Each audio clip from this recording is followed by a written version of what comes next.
Talk about the very core principles of socialism. It's a very extended philosophy out there, and I want to point out some of the important things regarding the socialism.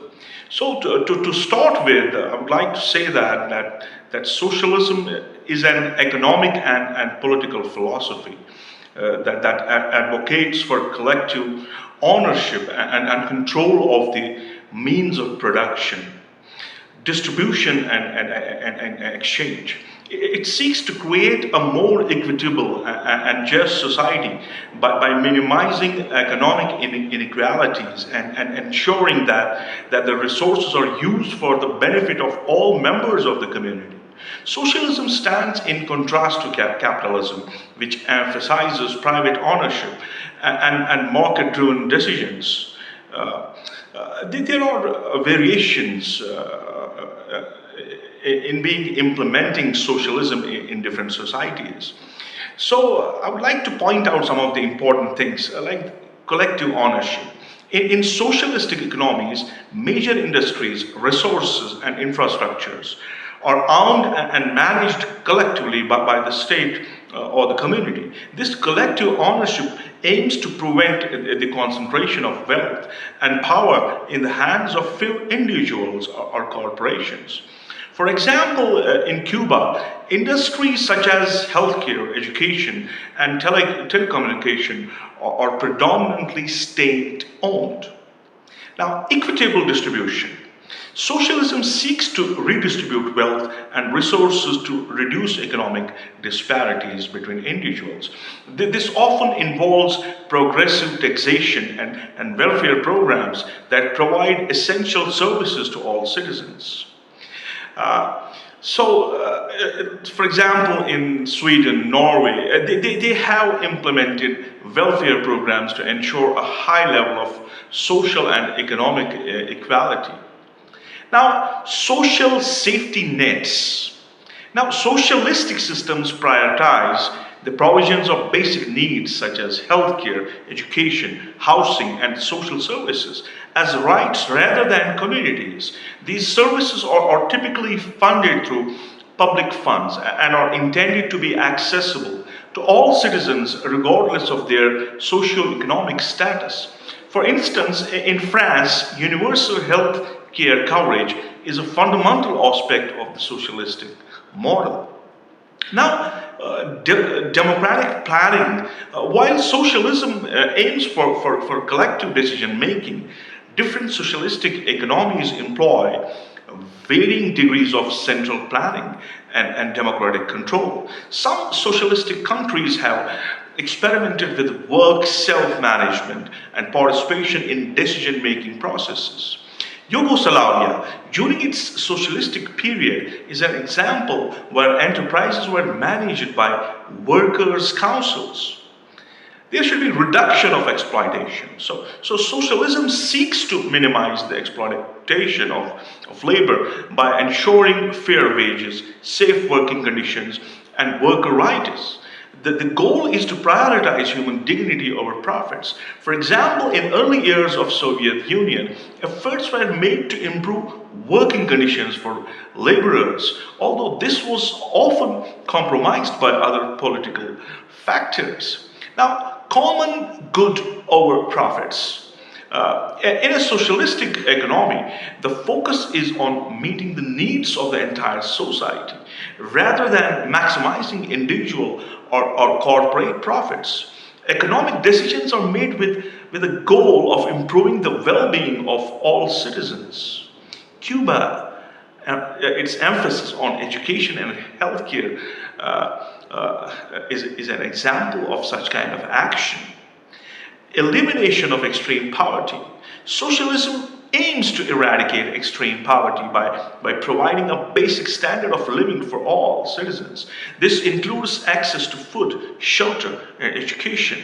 China's socialistic market economy has lifted hundreds of millions of people out of poverty through a combination of economic planning and market-oriented reforms. Public service and utilities. I mean, many socialistic economies prioritize the provision of public service and utilities to ensure accessibility and affordability. This can include public transportation, energy, water, and sanitation services. Uh, uh, there should always be a fight for having a classless society. So, a long term goal of socialism is the establishment of a classless society where social and economic hierarchies are minimized or perfectly eliminated. This ideal and vision, it certainly does things, provide opportunities to every citizen in the country. It is important to note that different countries and regions have implemented socialism in various ways, leading to a range of outcomes and challenges. The principles of socialism can be interpreted and adapted differently based on culture, historical, and geopolitical factors.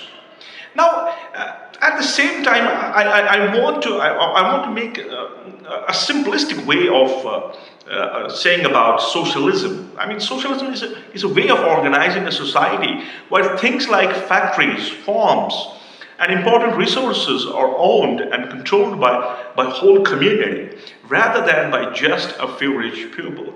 The main idea is to make sure everyone has a fair chance to live and that wealth and power are shared more equally among the people. So sharing seems to be the basic path. In socialism, important parts of economy belong to everyone in the community.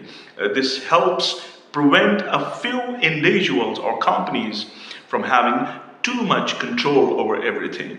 There is fairness in what we have. Socialism tries to make sure that everyone gets a fair share of resources. This means that if someone has a lot, they might pay a bit more in taxes to help those who don't have as much. Helping each other. I mean, in socialistic societies, there are things like free healthcare, education, and housing for everyone. This is done to make sure that all people have what they need to live in well conditions, deciding together. Some places with socialism let everyone have a say in how things are done, especially at work. This is different from some other systems where only a few people make decisions. Treating workers better. I mean, socialism wants to make sure that workers are treated well and paid fairly for their work. This helps to avoid situations where people are taken advantage of. Helping everyone. I mean, not just a few. In socialism, the focus is on helping everyone have a good life rather than just making a small group of people very rich. No extreme poverty cases. I mean, theoretically, this socialism aims to make sure that nobody is very, very poor and struggling with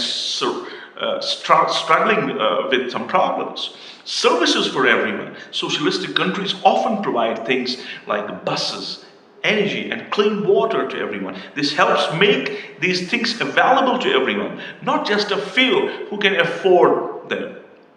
No dividing lines. Socialism wants to reduce the gaps between the rich and poor, creating a society where everyone has a similar opportunities.